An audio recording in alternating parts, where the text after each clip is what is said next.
yangi 2026 Chevrolet Cobalt qaytdi va bu model O'zbekistonda yana bir bor eng ko'p muhokama qilinayotgan avtomobillardan biriga aylandi.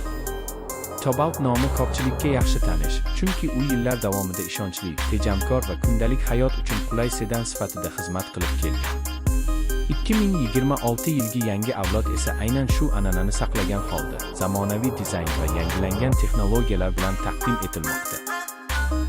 Chevrolet Cobalt ilk bor 2000 yillarda bozorga chiqqan va tez orada arzon narxi hamda mustahkam texnikasi bilan mashhur bo'lgan. O'zbekistonda u oilaviy foydalanish va taksi uchun ideal mashina sifatida tanildi. 2026 yilgi versiya esa Hyundai Accent, Kia Rio va Lada Vesta kabi avtomobillar bilan raqobat qiladi. Ammo arzon xizmat ko'rsatish va ehtiyot qismlarining oson topilishi bilan ajralib turadi. Tashqi ko'rinishda yangi Cobalt ancha zamonaviy.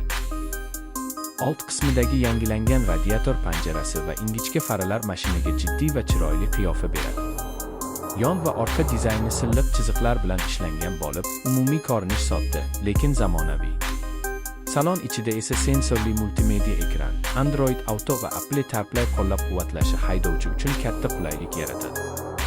O'rindiqlar qulay, orqa qatorda esa oilaviy safarlar uchun yetarli joy mavjud. Texnik jihatdan 2026 Chevrolet Cobalt 5 litrli benzin dvigateli bilan taklif qilinishi kutilmoqda. Bu dvigatel yoqilg'i tejamkorligi va barqaror ishlashi bilan mashhur. Mexanik va avtomatik uzatmalar qutisi variantlari bor. O'rtacha yoqilg'i sarfi kam bo'lgani uchun kundalik foydalanishda juda foydali. Xavfsizlik tizimlariga ABS, ESP, xavfsizlik yostiqchalari, Parktronic va orqa kamera kiradi. Narx esa O'zbekiston bozori uchun juda maqbul bo'lib, aynan shu jihat Cobaltni yana xalq avtomobiliga aylantiradi.